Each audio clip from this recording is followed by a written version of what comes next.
Oh my God, best friend, may band-aid ka ba? Ha? Ay, wala eh. Para saan? Para sa utak ko. Grabe, nagbe-bleed na ito kanina pa sa lesson natin sa chemistry. Wala akong naintindihan. Oo nga eh. Pati nga ako nahihirapan din sa pag-itindi. Ano nga ba yun? Parang mga trends of sa mga elements?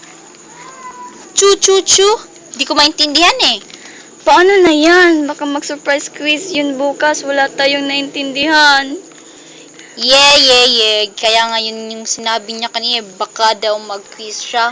Mabuti pa, i-approach na lang natin si Miss Usilaw. Ha? Baka magalit yun. Baka sabihin niya hindi na naman tayo nakinig sa kanya kanina.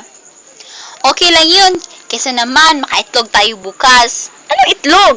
Inahin ka ba? Ay, tanga. It means baka ma-zero tayo.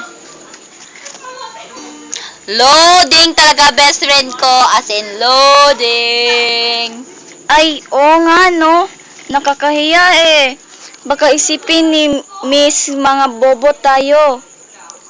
Alam mo, it doesn't matter. Eh, sa hindi naman talaga natin naintindihan eh. Di gaya ng iba, kala mo fast learner. Yun pala, hindi. At saka, masabuti nang i-approach natin si ma'am. Matutuwa yon dahil mayroong nag-interest sa kanyang lesson. Sigurado ka best ha? Okay, just let me do the talking mode.